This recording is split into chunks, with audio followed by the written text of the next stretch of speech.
Since the start of time, maybe not so early, women have always been seen lower than men. Even in prehistory, women stayed taking care about cave and children when men lived to hunt. Let's take a look at the most important woman in history. In the ancient Greece, we meet one of the first philosopher women. Men of the time asked her why she wasn't at home, and she just answered that she considered it a waste of time.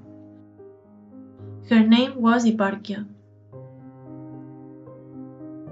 Looking to another culture, in Egypt, we find one of the most powerful women, Cleopatra. She has been the only empress of Egypt. Her beauty made so many men fall in love with her, like Julius Caesar or Mark Antony. When she knew that she would be a slave, she committed suicide.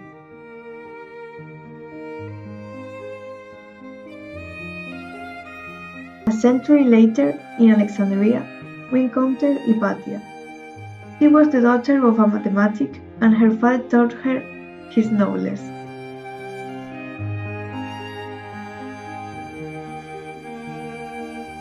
Men didn't like the idea of a woman having studies, so they decided to accuse her of witchery, and Hypatia was brutally murdered. Long after, in the 15th century, appears a strong woman called Joan of Arc. She commanded the French army against the British one. She was accused for being a witch, and the king decided to burn her. Lots of women, in front of the danger of being burned, decided to live in an abbey. One of them was Sister Juana Inés de la Cruz. She defended women's rights. Nowadays, her image appears in Mexican currency.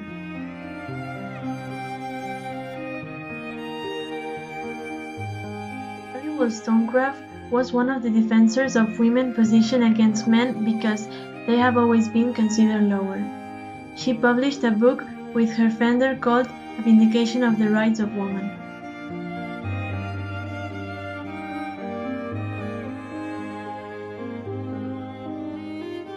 The most important scientist woman was Marie Curie. She was the first woman who received a Nobel Award in physics and chemistry.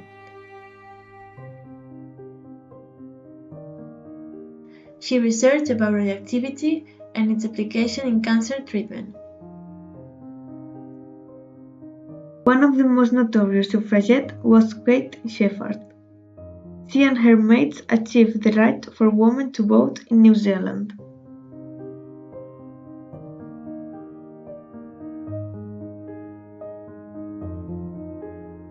The most influential women in the world of fashion have always been Coco Chanel. During the First World War, she revolutionized fashion, adapting men's clothes so that women could wear them. She developed lines of perfumes, bags, and jewelry too. On the other side of the world, in Japan, we find Raicho Hiratsuka, who founded a magazine led only by women. She fought against the traditional women role at home.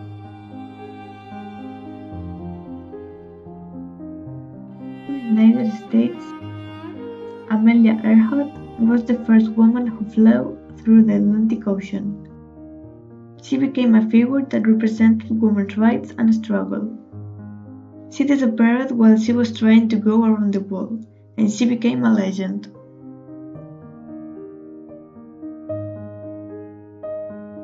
Frida Kahlo is probably the greatest representative of feminism and women's power. She is, without a doubt, the most recognized painter of all times. In a country like Pakistan, where women receive very little considerations, Benazir Bhutto had a hard life defending her rights and becoming the first woman prime minister of a Muslim country. Pitifully, she was murdered in the middle of her political campaign. Madonna, known as the Queen of Pop, is another great representative of feminism and LGBTIQ+ collective.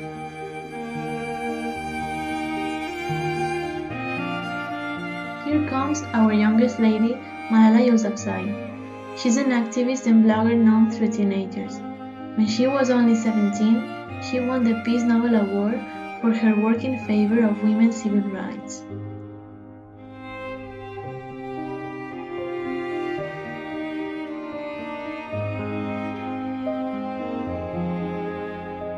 The origin of feminism dates back to the French Revolution.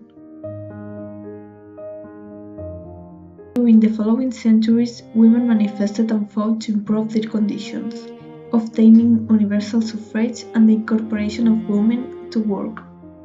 In the 20th century, the suffragette movement appeared and helped the cause. Nowadays, women have many more rights than in the past. Even so, differences still exist between women and men, and in some countries women are still undervalued.